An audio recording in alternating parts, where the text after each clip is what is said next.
खास जानकारी देने वाले हैं और वीडियो के आखिर में इसके वैज्ञानिक फायदे भी बताएंगे। जनेऊ, जिसे संस्कृत में यज्ञोपवीत कहा जाता है, दिखने में तो ये साधारण सा 3 धागों वाला सूत से बना धागा होता है, लेकिन हिंदू धर्म में इसको 16 संस्कारों में से एक संस्कार माना जाता है, जिसे उपनयन संस्कार कहा जाता है। आपको बता दें कि जनेऊ में 3 सूत्र त्रिमूर्ति ब्रह्मा, विष्णु और महेश के प्रतीक, देवशरण, पितृशरण और ऋषिशरण के प्रतीक, सत्व, रज और तम के प्रतीक होते हैं और इसे व्यक्ति बाएं कंधे से ऊपर और दाईं भुजा के नीचे पहनता है। मतलब कि इसे गले में इस तरह डाला जाता है कि वो बाएं कंधे से ऊपर रहे। आपको जानकर हैरानी होगी कि जनेऊ के एक एक तार में 3-3 तार होते हैं, यानी कुल तारों की संख्या 9 होती है।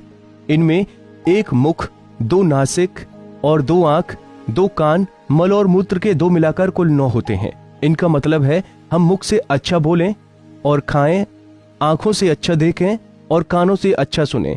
जनेऊ में 5 गांठ लगाई जाती हैं, जो ब्रह्म, धर्म, अधर्म, काम और मोक्ष का प्रतीक है। ये 5 यज्ञों, 5 ज्ञानेंद्रियों और 5 कर्मों के भी प्रतीक हैं। तो वहीं जनेऊ की लंबाई 96 अंगुल होती है, क्योंकि जनेऊ धारण करने वाले को 64 कलाओं और 32 विद्याओं को सीखने का प्रयास करना चाहिए। वैसे तो सही मायने में बच्चा जब 8 साल का हो तभी जनेऊ पहना देना चाहिए, उसके बाद ही शिक्षा शुरू करानी चाहिए।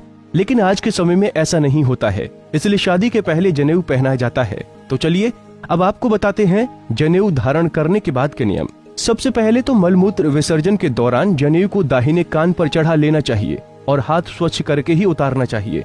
इसका मूल भाव ये है कि जनेऊ कमर से ऊंचा हो जाए और अपवित्र न हो, और अगर जनेऊ का कोई तार टूट जाए या 6 माह से अधिक समय हो जाए तो बदल देना चाहिए। खंडित प्रतिमा शरीर पर नहीं रखते। धागे कच्चे और गंदे होने लगे तो पहले ही बदल देना उचित है। तो वहीं घर में जन्म मरण के सूतक के बाद इसे बदल देने की परंपरा है। जिनके गोद में छोटे बच्चे नहीं हैं वो महिलाएं भी जनेऊ संभाल सकती हैं, लेकिन उन्हें हर मासिक धर्म के बाद इसे बदल देना पड़ेगा। इसके अलावा बता दें कि जनेऊ को शरीर से बाहर नहीं निकाला जाता। साफ करने के लिए भी इसे कंठ में पहने रहकर ही घुमाकर धो लेते हैं। भूल से उतर जाए तो प्रायश्चित की एक माला जप करने या बदल देने का नियम है। अब ये तो आप समझ ही गए होंगे धार्मिक दृष्टि से जनेऊ कितना फायदेमंद है, लेकिन हम आपको इसके सेहत से जुड़े फायदे भी बताने वाले हैं। जो लोग जनेऊ पहनते हैं और इससे जुड़े नियमों का पालन करते हैं, वो मलमूत्र त्याग करते वक्त अपना मुंह बंद रखते हैं।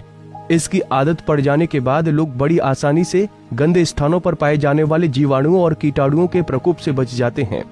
जनेऊ को कान के ऊपर कसकर लपेटने का नियम है। ऐसा करने से कान के पास से गुजरने वाली उन नसों पर भी दबाव पड़ता है जिनका संबंध सीधे आंतों से है।